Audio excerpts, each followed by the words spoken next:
Hey everybody, what's good? It's your boy djTLM, the last Mohican. You're checking out djTLMtv, and this is Q&A with TLM. Q&A with TLM is a new weekly item. You ask the questions, and I answer the questions to the best of my ability. You can ask questions through Twitter, or just leave comments in the comment section at any of my videos, and I'll pick a few questions every week and answer them right here. The first question that has been asked a lot in the last couple of weeks is when the next part of the Serato Scratch Live tutorial is coming, and it's coming next week. We had to deal with a little flu epidemic over here, and my two small boys caught serious flu 2 times in 3 weeks. So I've been playing doctor and had to deal with some of that stuff. The flu is gone, I'm back, so the videos will be coming your way as soon as possible. I have a question right here. Actually, it's more a comment than a question, and it's coming from Lee8. Hope I'm pronouncing that right. It would be more interesting if you did a video with stickers. Now, this is about the video I did for cue points. I did a tutorial on cue points, how to make cue points in your Serato software, but it's also possible to make cue points on real vinyl. I'll explain, but I'm going to do a video on that. I will do the video, but just to keep it short, it's possible to put cue points on real vinyl. I used to do this when I did routines and battles back in the days. If you have real vinyl and you need a specific part of a record or a scratch break and you need a certain sound and you have to get to that sound immediately, you don't have time to put the needle on the record and search for that sound with your headphones. So you put stickers on top of your vinyl so that the needle comes on the sticker and ends directly on your sound. Now that sounds a little technical or vague, I don't know. I'll put it in a video for the people that would like to see how you can make cue points on real vinyl. So coming soon. I have a question from Pete Smith, and he'd like to know if it's possible to run Serato or Traktor with Windows XP. And yes, Traktor and Serato run on both platforms, so you can use a Windows computer or a Mac and it'll work just fine, no problem. I received a question about controllers, and the question reads, how about Serato Scratch Live with controllers? Is it possible?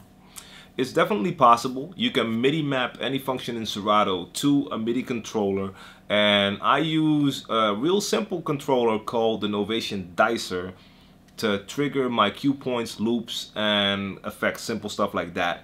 The Dicer is perfect because it fits on top of a turntable or CD player, but I only use it for certain functions. If you're looking to use a real DJ controller to DJ with, I would suggest that you don't use Serato Scratch Live, but that you go for their special DJ software for controllers, and it's called Serato Itch, and the newest version is Serato DJ.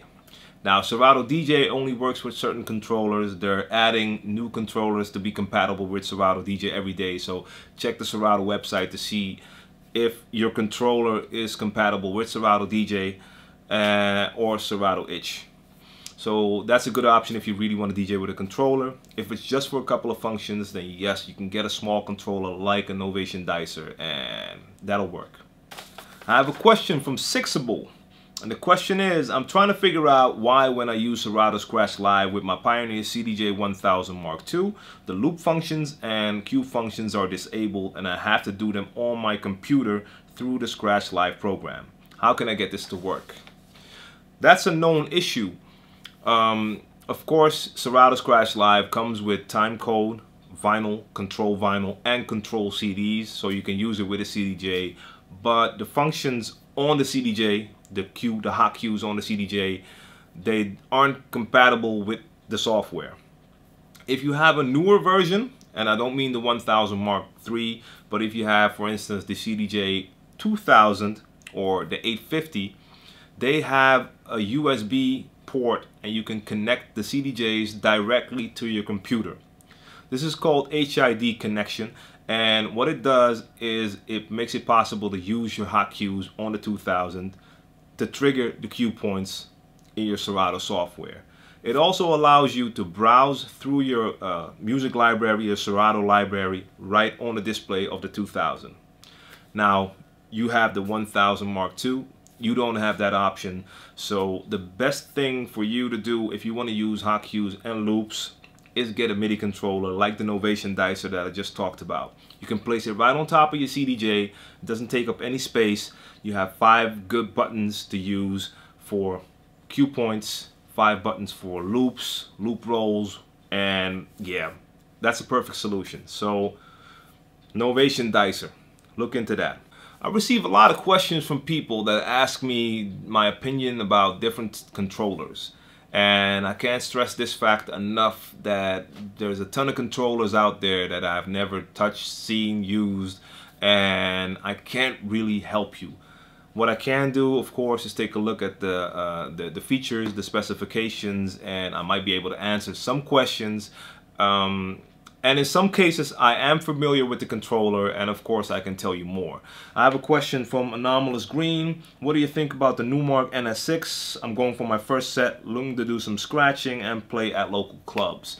I've tried the NS6. I did only try it once, but once was enough to feel that it's a really good controller. It has good functionality. The platters were real responsive.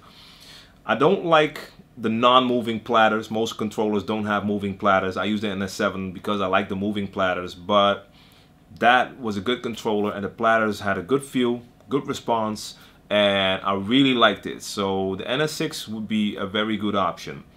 There's a couple of controllers on the market from different brands that are comparable to a NS6, maybe like the Vestax, the VCI 400 I think, or 380, but NS6, that's a nice controller. Alright, I'm sticking with Numark for a minute because I also received a question, and the question was Numark Mixtrack or Numark Mixtrack Pro. The Pro is more expensive. Is it worth the extra money to get the Pro? Now, I haven't DJed with any of those two controllers, but I did check the specifications, and the biggest difference between the Mixtrack and the Mixtrack Pro is that the Mixtrack Pro has an internal sound card. What this means is that it's good to go straight out the box. You can connect it to your computer, and you can control the music on your computer, but you can get sound from the controller. If you have the Mixtrack, you're gonna need to buy a sound card and able to get the sound.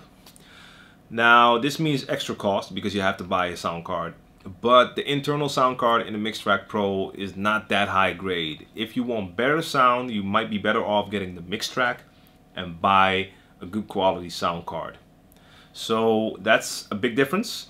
And I believe the Mixtrack Pro has mic input and the Mixtrack doesn't, but are you going to use a mic? If you're not going to use a mic, then that option doesn't matter. I don't know if there's a lot of big differences otherwise, but I do have to point out that there's also the Mixtrack Pro 2, which is the newest version, and that can be considered a real upgrade from the last version. It has the nice big pads that you can use for your cue points and stuff like that, and I believe it has a little bit better sound, but it's also more expensive than the Mixtrack Pro. So hope that helps a little bit. Like I said, I haven't used them, so I can't tell you more about the quality, but that's the biggest difference: internal sound card and no sound card. That's all the questions I'm going to answer this week. I'll be back next week with Q&A with TLM. If you have any questions, holla at your boy on Twitter or check me in the comment section right here on YouTube. You can leave a comment at any of my videos. I'll check the comments every week and pick out the questions. Now, this is very important. If you feel that I left out any information when I answered the questions, please feel free to step in, join the conversation, and add your information. I'm here to learn, you're here to learn, let's learn from each other. So if you feel that I forgot to mention something, or if you know more about a certain controller, holla. If you have experience with the Mixtrack Pro, you might be able to help the person that wants to know more about it. And if you have any suggestions, you know where to find me. Join the conversation. If you like the video, click like, subscribe to the channel, check djTLMtv.com. Check me next week with Q&A with TLM, and more videos are on the way. I'm out. Peace.